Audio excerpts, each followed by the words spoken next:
like all of us, broadcast a distinct energy pattern or signature. In fact, everything material is always emitting specific patterns of energy, and this energy carries information.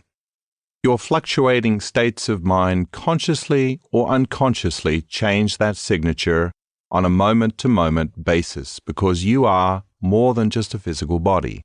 You are a consciousness using a body and a brain to express different levels of mind. Another way to look at how we humans in the quantum field are interconnected is through the concept of quantum entanglement, or quantum non-local connection. Essentially, once two particles can be initially linked in some way, they will always be bonded together beyond space and time. As a result, anything that is done to one will be done to the other, even though they are spatially separated from one another. This means that since we too are made up of particles, we are all implicitly connected beyond space and time. Think about the implications of this.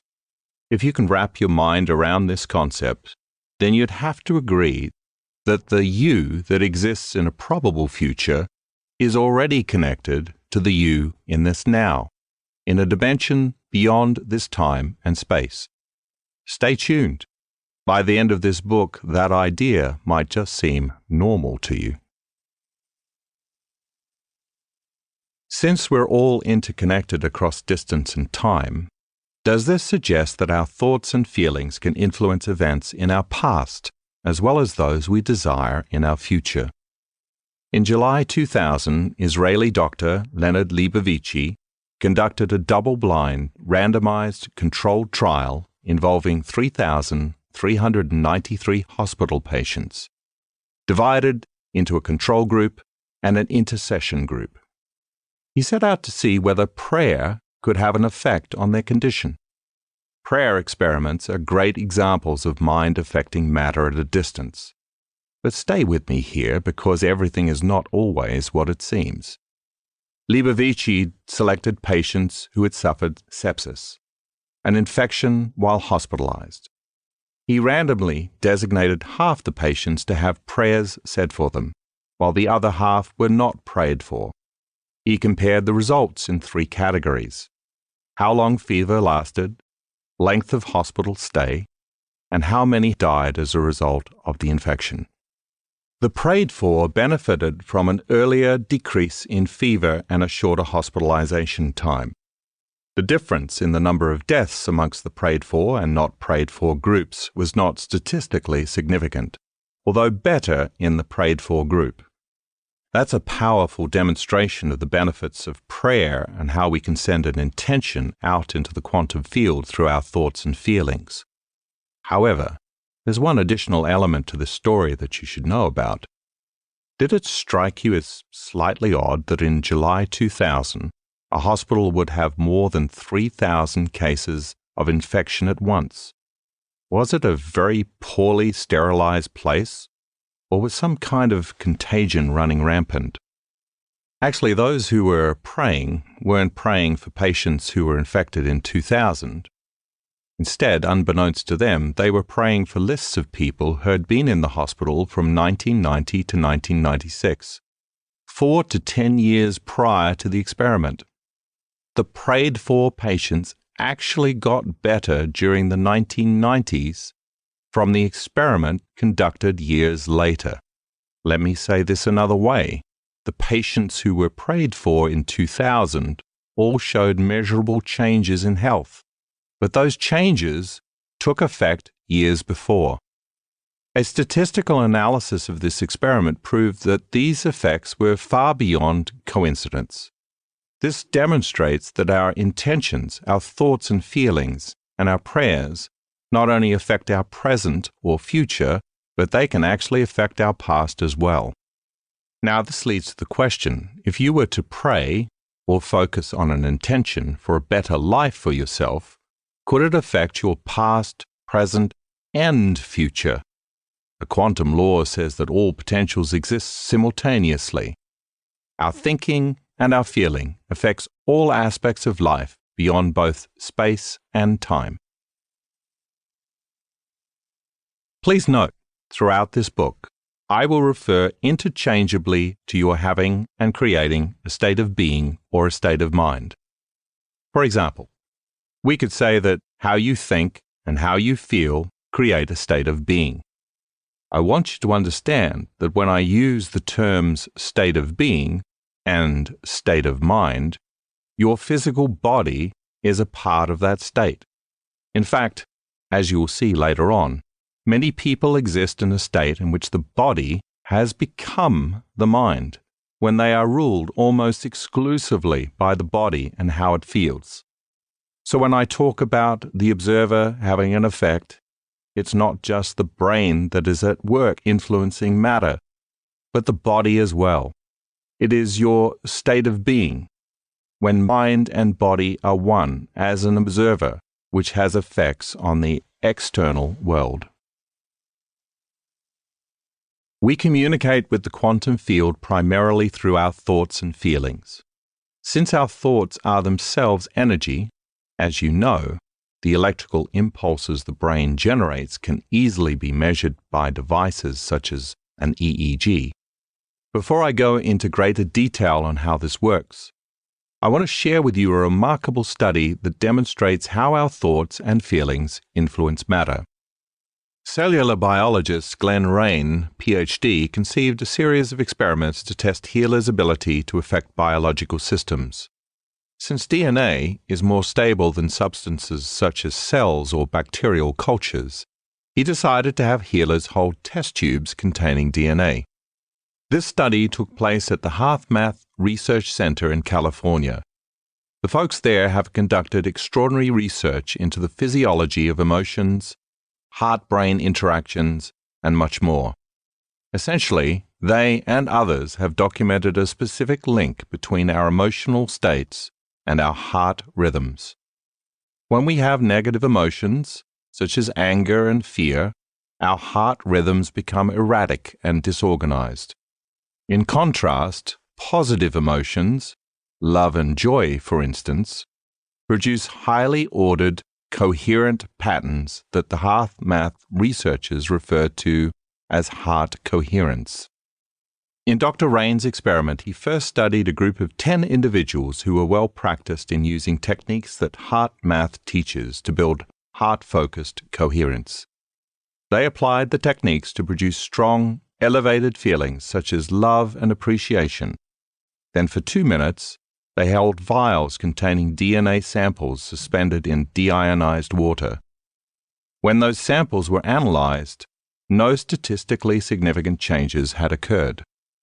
A second group of trained participants did the same thing, but instead of just creating positive emotions, a feeling of love and appreciation, they simultaneously held an intention, a thought, to either wind or unwind the strands of DNA. This group produced statistically significant changes in the conformation, shape of the DNA samples. In some cases, the DNA was wound or unwound as much as 25%. A third group of trained subjects held a clear intent to change the DNA, but they were instructed not to enter into a positive emotional state. In other words, they were only using thought, intention, to affect matter. The result? No changes to the DNA samples. The positive emotional state that the first group entered did nothing by itself to the DNA. Another group's clearly held intentional thought, unaccompanied by emotion, also had no impact. Only when subjects held both heightened emotions and clear objectives in alignment were they able to produce the intended effect. An intentional thought needs an energizer, a catalyst, and that energy is an elevated emotion. Heart and mind working together, feelings and thoughts unified into a state of being. If a state of being can wind and unwind strands of DNA in 2 minutes, what does this say about our ability to create reality? What the HeartMath experiment demonstrates is that the quantum field doesn't respond simply to our wishes, our emotional requests. It doesn't just respond to our aims, our thoughts. It only responds when those two are aligned or coherent, That is, when they are broadcasting the same signal. When we combined an elevated emotion with an open heart and a conscious intention with a clear thought, we signal the field to respond in amazing ways. The quantum field responds not to what we want, it responds to who we are being. Since every potential in the universe is a wave of probability that has an electromagnetic field and is energetic in nature, it makes sense that our thoughts and feelings are no exception. I find it a useful model to think of thoughts as the electrical charge in the quantum field and feelings as the magnetic charge in the field. The thoughts we think send an electrical signal out into the field. The feelings we generate magnetically draw events back to us. Together, how we think and how we feel produces a state of being, which generates an electromagnetic signature that influences every atom in our world. This should prompt us to ask, what am I broadcasting, consciously or unconsciously, on a daily basis? All potential experiences exist as electromagnetic signatures in the quantum field. There are an infinite number of potential electromagnetic signatures for genius, for wealth, for freedom, for health, that already exist as a frequency pattern of energy. If you could create a new electromagnetic field by changing your state of being, which matches that potential in the quantum field of information, is it possible that your body would be drawn to that event, or that event would find you? Refer Figure 1E, Electromagnetic Potentials in the Quantum Field. Quite simply, our routine, known thoughts and feelings perpetuate the same state of being which creates the same behaviors and creates the same reality. So if we want to change some aspect of our reality, we have to think, feel, and act in new ways. We have to be different in terms of our responses to experiences. We have to become someone else. We have to create a new state of mind. We need to observe a new outcome with that new mind. From a quantum standpoint, we have to create a different state of being as an observer and generate a new electromagnetic signature. When we do, we will match a potential reality in the field that exists only as an electromagnetic potential. Once that match exists between who we are being, what we are broadcasting, and the electromagnetic potential in the field, we will be pulled towards that potential reality, or it will find us. I know that it's frustrating when life seems to produce an endless succession of minor variations on the same negative outcomes. But as long as you stay the same person, as long as your electromagnetic signature remains the same, you can't expect a new outcome. To change your life is to change your energy, to make an elemental change in your mind and emotions. If you want a new outcome, you'll have to break the habit of being yourself and reinvent a new self. What do your state of being and a laser have in common? I'll make this connection to illustrate another thing you need to know if you want to change your life. A laser is an example of a very coherent signal. When physicists talk about a coherent signal, they are referring to a signal made up of waves that are in phase. Their troughs, low points, and crests, high points, are parallel. When those waves are coherent, they are much more powerful. Refer to Figure 1F, Wave Patterns. Waves in a signal are either aligned or unaligned, coherent or incoherent. The same goes for your thoughts and feelings. How many times have you tried to create something, thinking in your mind that the end result was possible, but feeling in your heart that it wasn't? What was the result of that incoherent, out-of-phase signal that you were sending? Why is it that nothing manifested? As you just saw with the heart math study, quantum creating only works when your thoughts and feelings are aligned. Just as the waves in a signal are much more powerful when they are coherent, the same is true of when your thoughts and feelings are aligned. When you hold clear, focused thoughts about your purpose, accompanied by your passionate emotional engagement, you broadcast a stronger electromagnetic signal that pulls you towards a potential reality that matches what you want. I frequently talk to my workshop audiences about my grandmother, a woman I adored. She was old school Italian, as steeped in Catholic guilt as she was in the tradition of making tomato gravy or spoon on pasta. She prayed constantly for things and deliberately thought about a new life, but the guilt that had been instilled in her throughout her upbringing confused the signal she was sending. She only manifested more reasons to feel guilty. If your intentions and desires haven't produced consistent results, you've probably been sending an incoherent, mixed message into the field.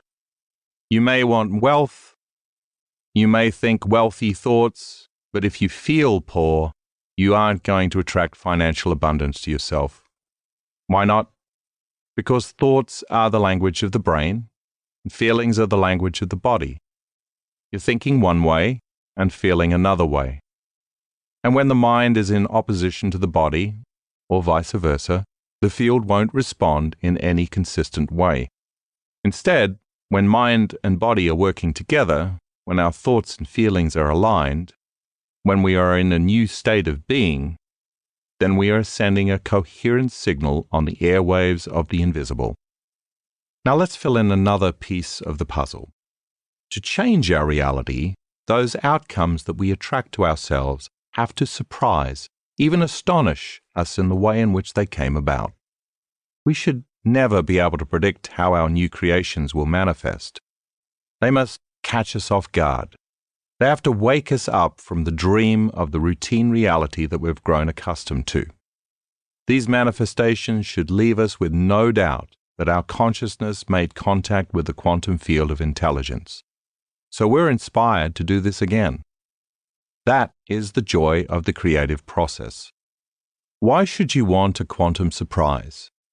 If you can predict an event, it's nothing new. It's routine, automatic, and you have experienced it many times before. If you can predict it, the same you produce the same familiar outcome. In fact, if you're trying to control how an outcome will occur, you just went Newtonian. Newtonian, classical physics, was about trying to anticipate and predict events. It was all about cause and effect. What does going Newtonian mean when applied to your ability to create? It's when the external environment is controlling your internal environment, thinking and feeling. That's cause and effect. Instead, change your internal environment, the way you think and feel, and then see how the external environment is altered by your efforts. Strive to create an unknown, new future experience. Then when an unforeseen event occurs in your favor, you'll be pleasantly surprised. You just became a quantum creator. You just went from cause and effect to causing an effect. Hold a clear intention of what you want, but leave the how details to the unpredictable quantum field. Let it orchestrate an event in your life in a way that is just right for you. If you're going to expect anything, expect the unexpected. Surrender, trust, and let go of how a desired event will unfold. This is the biggest hurdle for most to overcome because we human beings always want to control a future reality by trying to recreate how it occurred in a past reality. I've just talked about aligning our thoughts and feelings to produce the result we want. Yet in the process, letting go of the details surrounding how that event will come about. That's a leap of faith, and it's necessary if we are to exchange a life of humdrum, predictable outcomes for a joyful life of new experiences and quantum surprises. But we'll need to make yet another leap of faith to bring what we want into reality. Under what circumstances are you typically grateful? You may answer, I'm grateful for my family, the nice home I have, my friends, and my job. What those things have in common is that they're already in your life. Generally, we are grateful for something that already happened or is already present in our lives. You and I have been conditioned into believing that we need a reason for joy, a motivation to feel gratitude, grounds to be in a state of love. That's relying on external reality to make us feel differently internally. It's Newton's model. The new model of reality challenges us, as quantum creators, to change something within us, in mind and body, in our thoughts and feelings, before we can experience the physical evidence with our senses. Can you give thanks and feel the elevated emotions associated with a desired event before it occurs?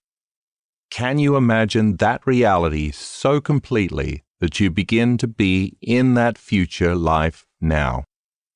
In terms of quantum creating, can you give thanks for something that exists as a potential in the quantum field, but has not yet happened in your reality?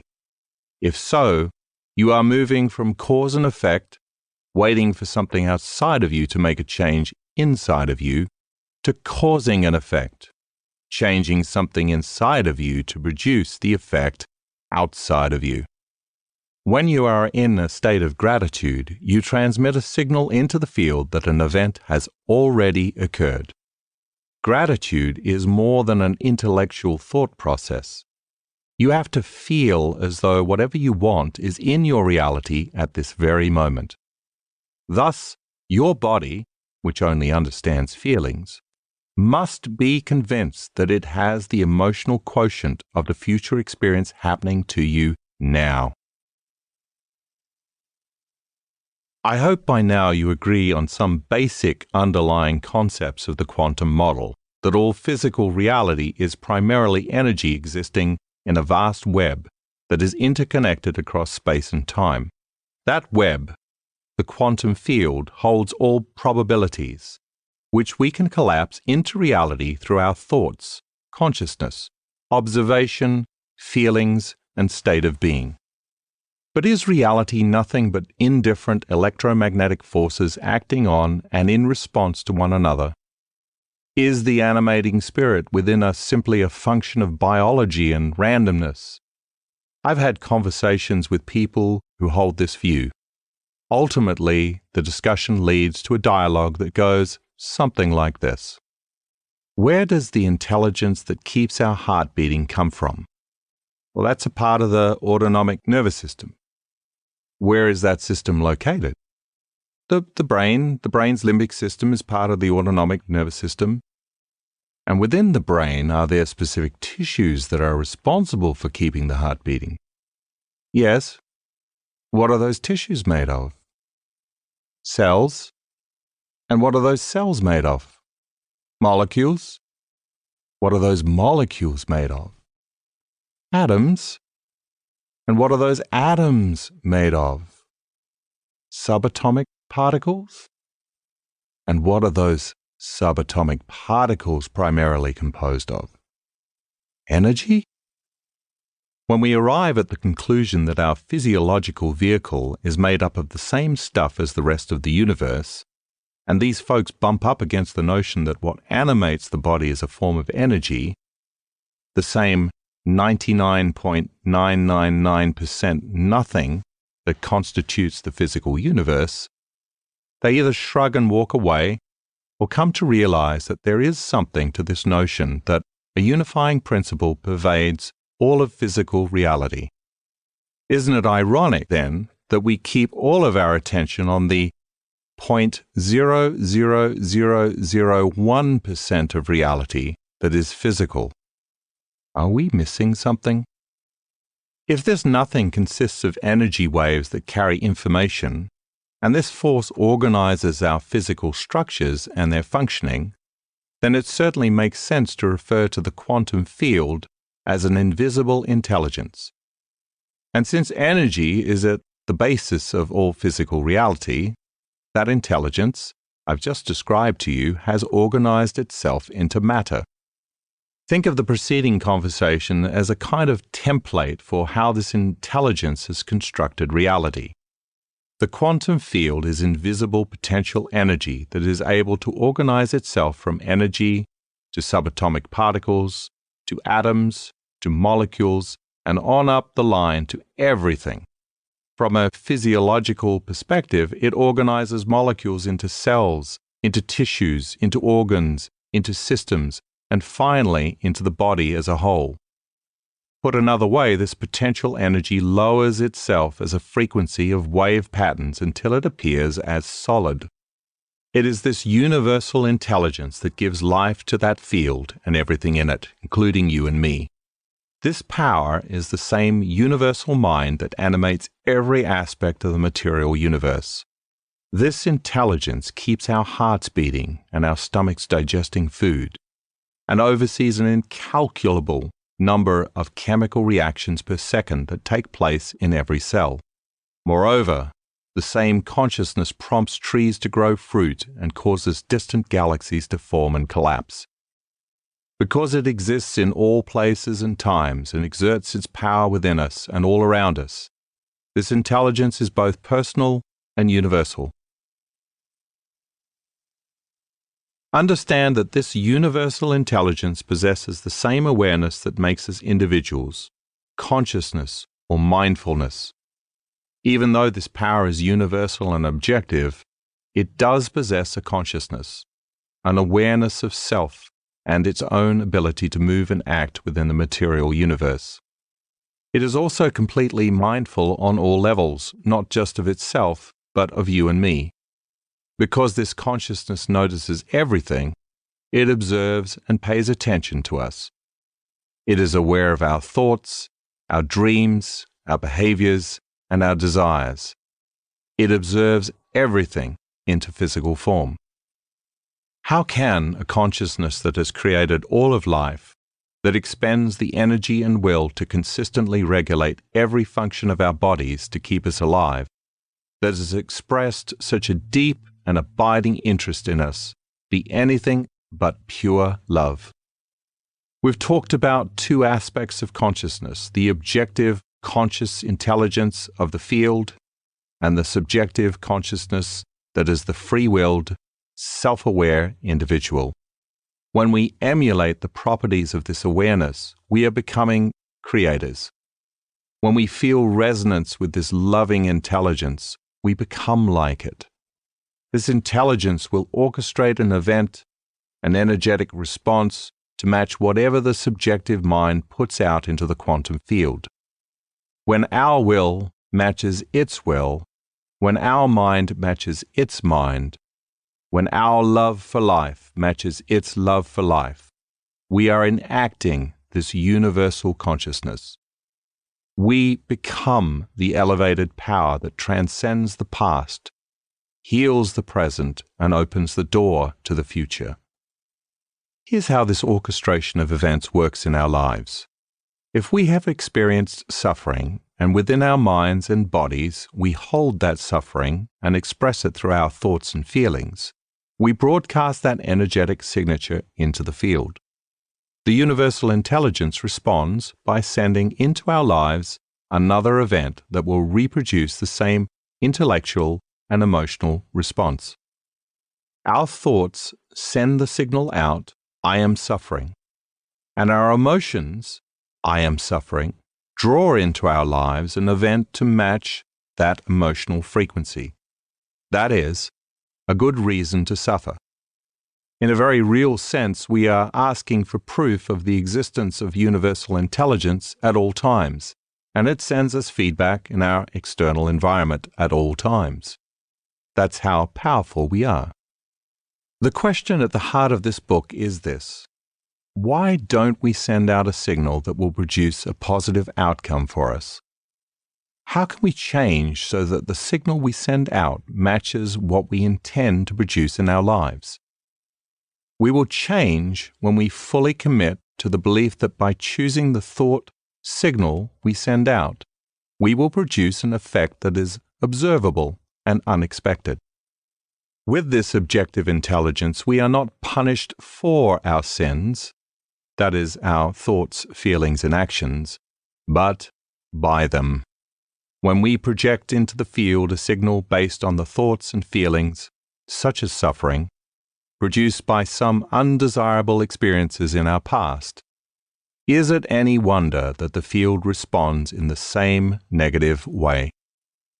How many times have you uttered these words or very similar ones? I can't believe it. Why does this always happen to me? Based on your new understanding of the nature of reality, do you now see that those statements reflect your acceptance of the Newtonian Cartesian model in which you are a victim of cause and effect? Do you see that you are fully capable of causing an effect yourself? Do you see that instead of responding in the manner above, you could be asking yourself, how can I think, feel, and behave differently to produce the effect result that I want? Our mission, then, is to willfully move into the state of consciousness that allows us to connect to universal intelligence, make direct contact with the field of possibilities, and send out a clear signal that we truly expect to change and to see the results that we want in the form of feedback produced in our lives.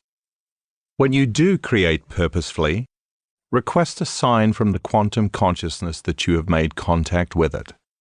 Dare to ask for synchronicities related to your specific desired outcomes. When you do, you are being bold enough to want to know that this consciousness is real and that it's aware of your efforts. Once you accept this, then you could create in a state of joy and inspiration. This principle asks us to lay down what we think we know, surrender to the unknown, then observe the effects in the form of feedback in our lives. And that is the best way we learn. When we get positive indications, when we see our external circumstances shift in a favorable direction, we know that whatever we did inside of us was right. Naturally, we'll remember what we did so we can do it again. So when feedback begins to occur in your life, you can choose to be like a scientist in a process of discovery. Why not monitor any changes to see that the universe is favorable to your efforts and prove to yourself that you are that powerful? So how can we connect with that state of consciousness? Newtonian physics postulated that there is always a linear series of interactions that are predictable and repeatable. You know, if A plus B equals C, then C plus D plus E equals F.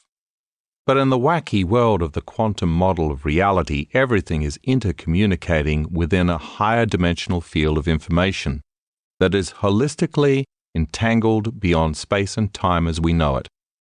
One reason why quantum physics is so elusive is that for years we have been accustomed to thinking based on our senses. If we measure and reaffirm reality with our senses, we are stuck in the Newtonian paradigm. Instead, the quantum model demands that our understanding of reality not be based on our senses. Quantum physics is nonsense. In the process of creating future reality via the quantum model, our senses should be the last to experience what the mind has created. The very last thing we experience is the sensory feedback. Why? The quantum is a multi-dimensional reality that exists beyond your senses, in a realm where there is no body, no thing, no time. Thus, to move into that domain and create from that paradigm, you'll need to forget about your body for a little while. You'll also have to temporarily shift your awareness away from your external environment, all those things that you identify with in your life, your spouse, your kids, your possessions, and your problems are all part of your identity. Through them, you identify with the outer world. And finally, you'll have to lose track of linear time. That is, in the moment when you are intentionally observing a potential future experience, you will have to be so present that your mind no longer vacillates between memories of the past and expectations of a same-as-usual future. Isn't it ironic that to influence your reality, environment, heal your body, or change some event in your future, time, you have to completely let go of your external world, no thing. You have to release your awareness of your body, no body. You have to lose track of time, no time. In effect, you have to become pure consciousness. Do that and you will have dominion over the environment, your body, and time. I affectionately call these the big three. And since the subatomic world of the field is made purely of consciousness, you cannot enter any other way than via pure consciousness yourself. You cannot walk through the door into the quantum field as a somebody. You must enter as a nobody. Your brain has the innate ability to harness this skill. Stay tuned for more. When you understand that you are fully equipped to do all this, leave this world behind and enter a new reality beyond space and time, you'll be naturally inspired to apply it in your life. What does it mean to go beyond space and time? These are constructs that humans created to explain physical phenomena involving location and our sense of the temporal. When we talk about a glass sitting on a table, we reference it in terms of location, where it is in space, how long it has occupied that location. As humans, we're obsessed with these two conceptions: where we are, how long we've been there, how long we will remain, where we'll go next. Even though time is not something that we can actually sense, we feel it passing in much the same way that we sense our location in space. We feel the seconds, minutes, and hours passing by, just as we feel our bodies pressed against our chairs and our feet planted on the ground. In the quantum field, the infinite probabilities for materializing reality are beyond time and space because potential doesn't yet exist.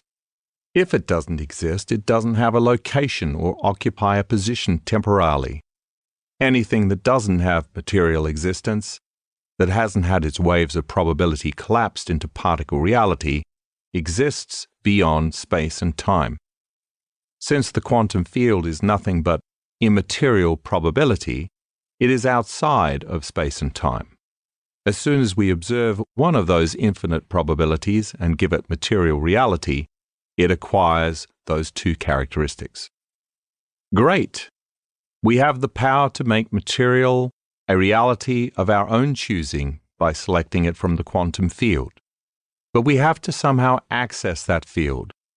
We're always connected to it, but how do we get the field to respond to us? If we're constantly emitting energy, and therefore sending information to the field and receiving information from it, how do we communicate more effectively with it? In upcoming chapters, I will talk at length about how to enter the field. For now, what you need to know is that to enter the field, which exists beyond space and time, you have to enter a similar state. Do you ever have any experiences when time and space seem to disappear? Think of some of those moments when you're driving and your thoughts are focused on some concern you have. When that happens, you forget about your body. You are no longer aware of how you feel in space. You forget about your environment. The external world disappears. And you forget about time. You have no idea how long you have been tranced out. At moments like these, you've been at the threshold of the door that allows you to enter the quantum field and gain access to working with universal intelligence. In essence, you've already made thought more real than anything else. Later on, I will provide instruction on how to move into that state of consciousness regularly, to access the field and to communicate more directly with the universal intelligence that animates all things. As this chapter has progressed, I've led you from the notion that mind and matter are fully separable to the quantum model, which states that they are inseparable. Mind is matter, and matter is mind. So all those times in the past when you tried to change, maybe your thinking was fundamentally limited. You likely believed that it was always circumstances outside of you that needed to change. If I didn't have so many other commitments, I could lose the excess weight and then I'd be happy. We've all stated some variation on that theme. If this, then that, cause and effect. What if you could change your mind, your thoughts, your feelings, and your way of being outside the bounds of time and space? What if you could change ahead of time and see the effects of those internal changes in your external world? Well, you can. What has profoundly and positively changed my life and the lives of so many others is the understanding that changing one's mind, and thereby having new experiences and gaining new insights, is simply a matter of breaking the habit of being oneself. When you overcome your senses, when you understand that you are not bound by the chains of your past, when you live a life that is greater than your body, your environment, time, all things are possible. The universal intelligence that animates the existence of all things will both surprise and delight you. It wants nothing more than to provide you with access to all you want. In short, when you change your mind, you change your life. Before we move on, I'd like to share a story that illustrates just how powerful and effective being in contact with the greater intelligence can be in making change an integral part of your life. My children, now young adults, have used a meditation similar to the process I will describe to you in part 3 of this book. As a result of practicing these techniques, they've manifested some remarkable adventures. Since their childhood, we've had an agreement that they work on creating material things or events that they want to experience. However, our rule is that I don't interfere or assist with producing the outcome. They have to create intended realities on their own, using their minds and interacting with the quantum field. My 20-something daughter studies art in college. It was springtime, and I asked what she wanted to manifest during an upcoming summer break. She had a laundry list. Instead of the typical college student home for the summer job, she wanted to work in Italy, learn and experience new things, visit at least 6 Italian cities, and spend 1 week in Florence since she had friends there. She wanted to work for the first 6 weeks of the summer, making a decent wage, then spend the rest of the break at home.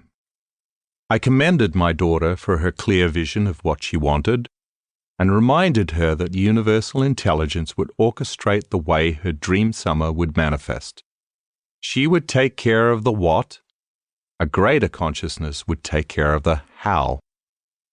Since my daughter is practiced in the art of thinking and feeling ahead of the actual experience, I merely reminded her to not only set an intention every day with regard to what that summer would look like, what people she would see, what events would transpire, what places she would visit, but also to feel what it would be like to experience these things.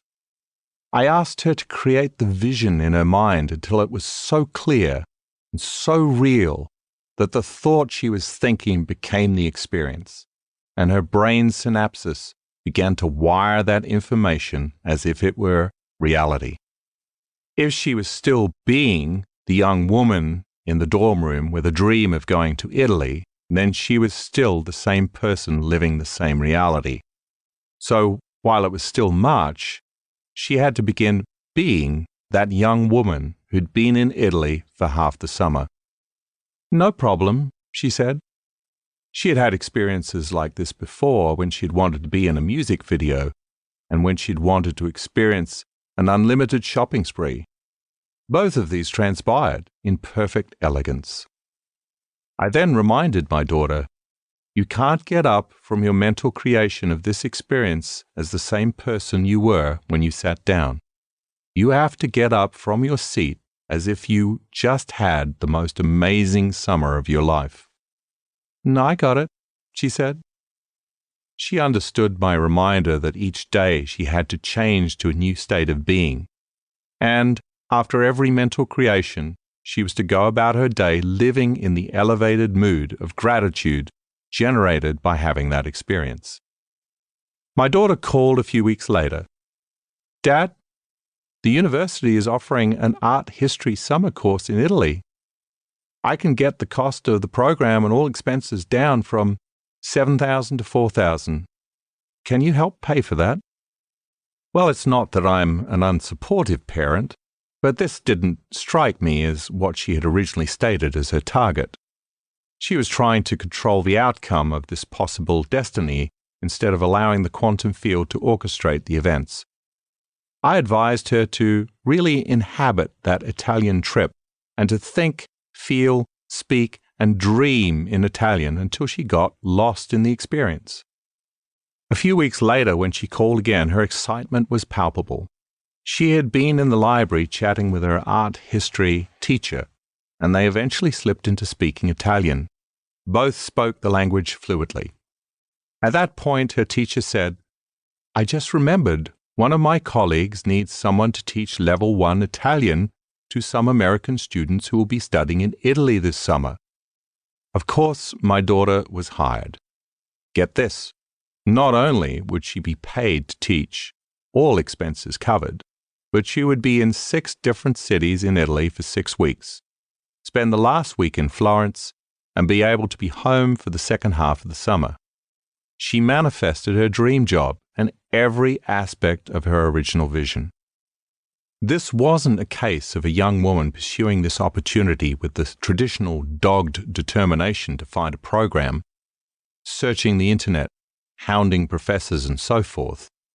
Instead of following cause and effect, my daughter changed her state of being to the extent that she was causing an effect. She was living by the quantum law. As she electromagnetically connected to an intended destiny that existed in the quantum, her body was then drawn to the future event. The experience found her. The outcome was unpredictable. It came in a way that she in no way expected. It was synchronistic, and there was no doubt that it was the result of her internal efforts. Think about that for a moment. What opportunities are out there waiting to find you? Who are you being in this moment? And in every other moment? Is your being that way going to attract to you all that you desire? Can you change your state of being? And once you inhabit a new mind, can you observe a new destiny? The answers are what the rest of this book is all about. Chapter 2. Overcoming Your Environment. By now, I trust you're beginning to accept the idea that the subjective mind has an effect on the objective world. You might even be keen to acknowledge that an observer can affect the subatomic world and influence a specific event just by collapsing a single electron from a wave of energy into a particle. At this point, you may also believe the scientific experiments in quantum mechanics I've discussed, which prove consciousness directly controls the tiny world of atoms, because those elements fundamentally are made of consciousness and energy. That's quantum physics in action, right? But perhaps you're still on the fence about the concept that your mind has real, measurable effects in your life. You may be asking yourself, how can my mind influence bigger events in order to change my life? How can I collapse electrons into a specific event called a new experience that I want to embrace in some future time? I wouldn't be surprised if you're wondering about your ability to create life-size experiences in the larger world of reality. My goal is that you understand and can see in action how there might be a scientific basis for accepting that your thoughts can create your reality. For the doubter, though, I'd like you to entertain the possibility that the way you think directly affects your life. If you can accept this paradigm as a possibility, then by pure reason, you would have to agree that the following is possible. To create something different from what you've grown accustomed to in your personal world, you have to change the way you routinely think and feel each day. Otherwise, By repeatedly thinking and feeling the same way you did the day before, and the day before that, you will continue to create the same circumstances in your life, which will cause you to experience the same emotions, which will influence you to think equal to those emotions. Going out on a limb here, permit me to compare this situation to the proverbial hamster in the wheel. As you continually think about your problems, consciously or unconsciously, you will only create more of the same type of difficulties for yourself. And maybe you think about your problems so much because it was your thinking that created them in the first place. Perhaps your troubles feel so real because you constantly revisit those familiar feelings that initially created the problem. If you insist on thinking and feeling equal to the circumstances in your life, you will reaffirm that particular reality. So in the next few chapters, I want to focus on what you need to understand in order to change. Most people focus on three things in life: their environment, their bodies, and time. They don't just focus on those three elements, they think equal to them. But to break the habit of being yourself, you have to think greater than the circumstances of your life. Be greater than the feelings that you have memorized in your body, and live in a new line of time.